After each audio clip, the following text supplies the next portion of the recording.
여러분, 넷플릭스랑 K 콘텐츠 이 조합 정말 대단했잖아요. 전 세계가 열광하고 이 황금기가 영원할 것 같았는데 요즘 들어 조금씩 이상한 신호들이 잡히고 있습니다. 과연 무슨 일이 벌어지고 있는 걸까요? 오늘 그 속사정을 한번 제대로 파헤쳐 보겠습니다. 모든 이야기의 시작은 바로 이 숫자 25억 달러에서부터입니다. 우리 돈으로 하면 약 3조 3천억 원. 2023년에 넷플릭스가 이 어마어마한 투자 계획을 발표했을 때 K 콘텐츠 업계 전체가 정말 들썩였죠. 뭐랄까 든든한 보험 하나 들어놓은 기분이었을 겁니다.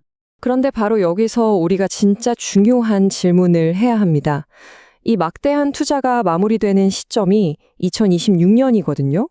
그럼 그 약속된 돈이 다 떨어지고 나면 그 다음은요? 그땐 어떻게 되는 걸까요?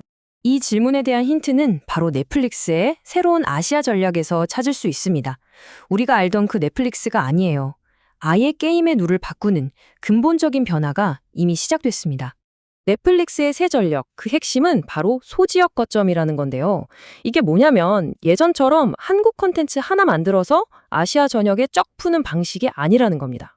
대신에 아시아를 잘게 쪼개서 곳곳에 현지 제작 기지를 만들고요.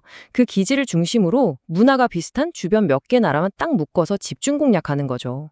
훨씬 더 정교해진 겁니다. 그리고 바로 이 전략 변화 때문에 K 콘텐츠의 독주를 위협할 만한 아주 강력한 경쟁자들이 등장하기 시작했습니다. 오늘의 주인공은 바로 태국과 일본입니다. 현실은 아주 냉정하죠. 넷플릭스 입장에서 한번 생각해보세요. 한국 드라마 한 편 만들 돈으로 태국에서는 똑같은 퀄리티의 드라마를 무려 5편이나 만들 수 있습니다. 가성비가 비교가 안 되죠. 심지어 태국 콘텐츠는 베트남이나 라오스 같은 인접 국가에서 문화적으로 더 잘 먹히기까지 하고요. 이게 그냥 그럴 수도 있다는 수준이 아닙니다. 이미 현실이 됐어요. 태국 영화 지암이 넷플릭스 글로벌 비영어 영화 차트에서 1위를 차지하면서 모두를 깜짝 놀라게 했죠. 동남아 시장을 넘어서 이제는 전 세계가 태국 콘텐츠를 주목하기 시작했다는 신호입니다. 자, 그런데 태국의 가성비만 위협적인 게 아닙니다. 일본은 아예 결이 다른, 어쩌면 훨씬 더 강력한 무기를 들고 나왔거든요. 바로 전 세계가 이미 알고 있는 글로벌 IP입니다. 원피스, 유유백서, 기생수, 이름만 들어도 설명이 필요 없죠.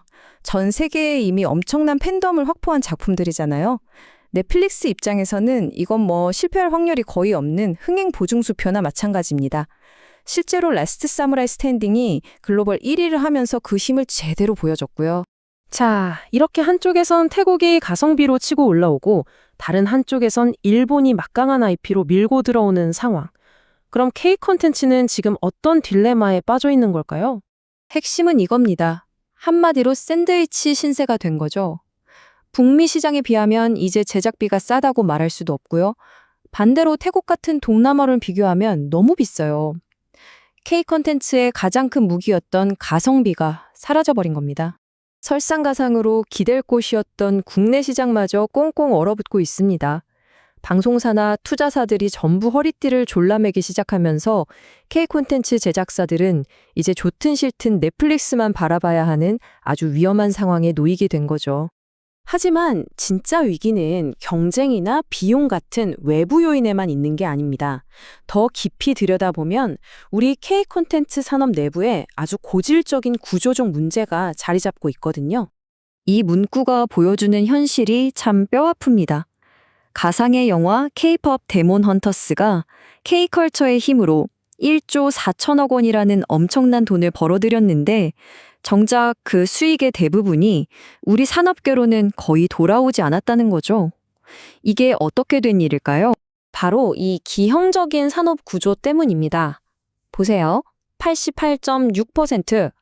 우리나라 컨텐츠 기업의 거의 90%가 이렇게 작은 영세 기업들입니다. 이러다 보니까 작품 하나가 대박이 나도 그 성공을 관광이나 상품 판매 같은 2차, 3차 사업으로 연결해서 더 큰 부가가치를 만들어낼 힘이 없는 거예요. 그래서 지금 당장 단기적으로 필요한 건 뭘까요? 바로 오징어 게임을 능가하는 또 하나의 글로벌 메가 히트작입니다. 봐라, K 콘텐츠는 아직 이 정도 파워가 있다는 걸 넷플릭스에게 그리고 전 세계에 다시 한번 확실하게 증명해 보여야 합니다. 하지만 홈런 한두 방으로 이 게임에서 계속 이길 수는 없겠죠. 더 근본적으로는 넷플릭스가 수익을 독차지하는 지금의 구조를 깨야 합니다. 성공의 열매가 제작사뿐만 아니라 관련 산업 전체로 골고루 퍼져나가는 지속 가능한 생태계를 만드는 게 장기적인 과제입니다. 이 모든 상황들을 종합해보면 결국 하나의 질문으로 돌아옵니다. 2026년 이 중대한 기로에 서게 될 넷플릭스는 과연 어떤 결정을 내릴까요? 선택지는 크게 세 가지겠죠. 투자를 지금보다 더 늘려서 제2의 황금기를 열거나 아니면 지금 수준을 유지하면서 상황을 지켜보거나 그것도 아니면 투자를 줄이고 태국이나 일본 같은 다른 시장으로 눈을 돌리거나 어떤 선택을 하든 K 컨텐츠의 미래는 완전히 달라질 겁니다. 그래서 이 마지막 질문은 넷플릭스가 아니라 바로 우리 스스로에게 던져야 할 질문인 것 같습니다. 우리는 이대로 넷플릭스의 아시아 하청 공장으로 만족할 것인가?